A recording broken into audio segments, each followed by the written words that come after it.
Muy buenas noches. El día de hoy tenemos una sesión bastante importante para las perspectivas políticas del país. Hemos invitado a tres personas que pertenecen a tres agrupaciones, partidos y proyectos políticos diferentes, que son Freddy Camacho, que pertenece a la agrupación Súmate de Manfred Reyes Villa.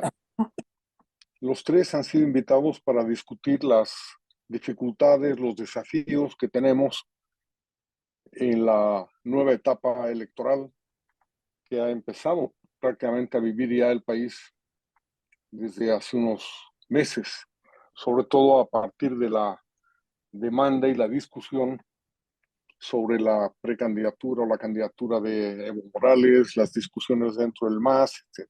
Entonces yo quisiera darle la palabra a Freddy Camacho. Están en mesa temas centrales del debate como la vigencia o no del proyecto del MAS vía su constitución o el rechazo o no al viejo estilo de la democracia pactada que suponía concertación a partir de distintas propuestas y posiciones.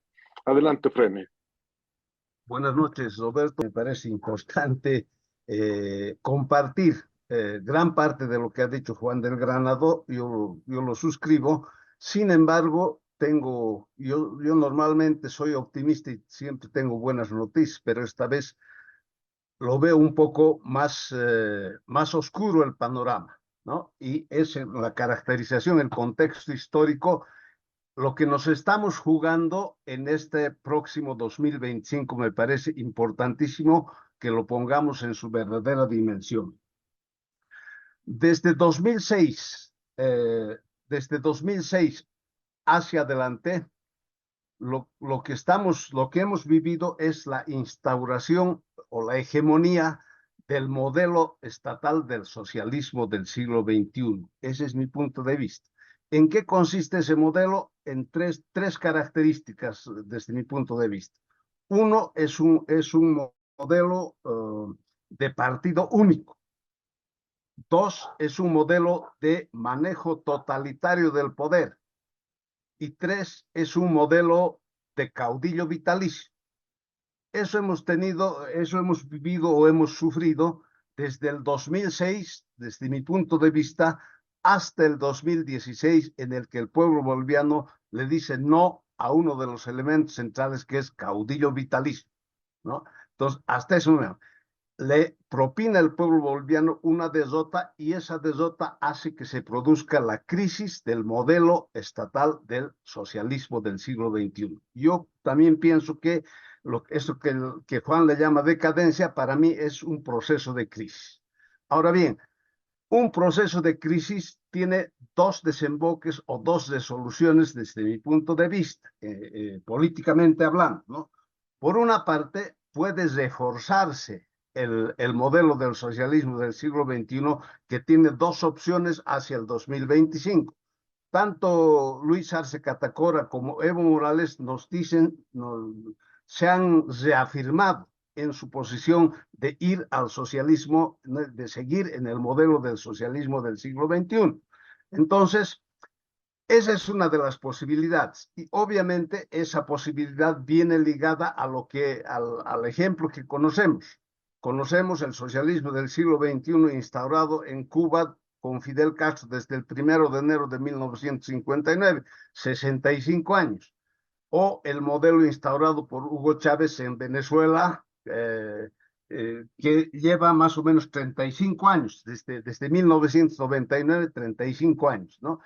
Y aquí teníamos de modelo del socialismo del siglo XXI casi 20 años. Entonces, una de las posibilidades es que se retome ese modelo, se reafirme y entre en su fase autoritaria, más autoritaria de lo que hemos vivido ya, y en una fase, digamos, ya bien parecida a lo que está viviendo Venezuela, Nicaragua, a lo que está viviendo Cuba, por la situación económica, dado el agotamiento del modelo económico del socialismo del siglo XXI. Entonces, esa es una de las posibilidades. Y la otra posibilidad es la derrota del socialismo del siglo XXI y un cambio de época, un cambio de modelo para Bolivia. Entonces, no es una elección más la del 2025, ni es algo que podemos experimentar. Es una cosa bien profunda la que nos estamos jugando, ¿no?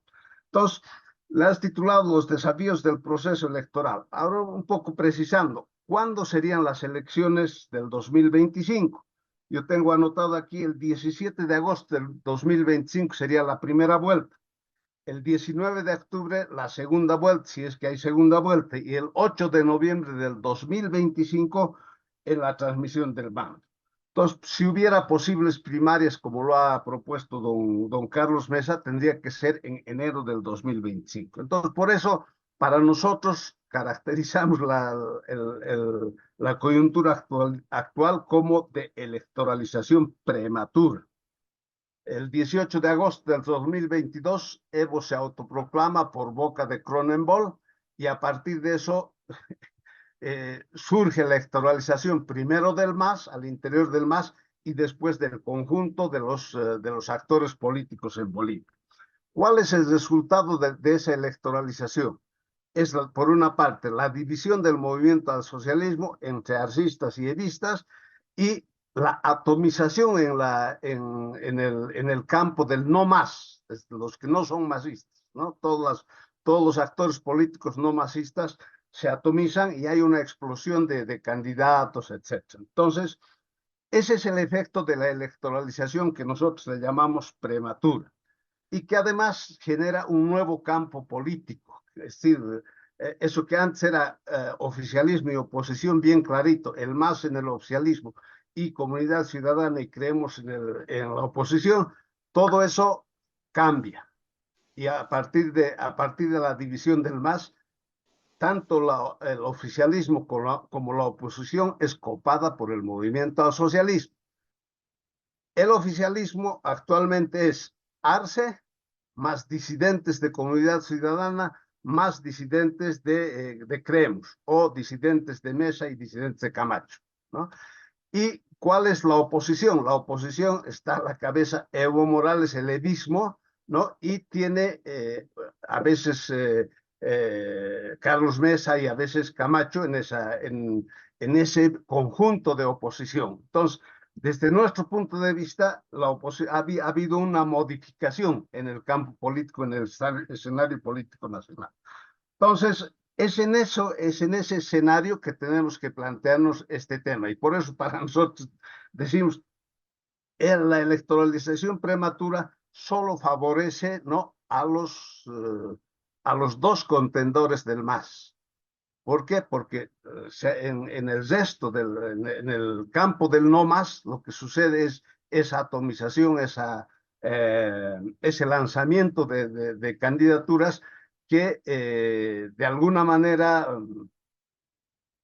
oscurecen el panorama de la gente se desorienta. Entonces, en ese escenario es que tenemos que plantearnos. Entonces, ¿cuál es la perspectiva desde nuestro punto de vista? ¿Qué debemos hacer para salir de esta trampa electoralista en la que nos ha metido el MAS y específicamente Evo Morales, ¿no? Uno, hay que trabajar estructuras políticas.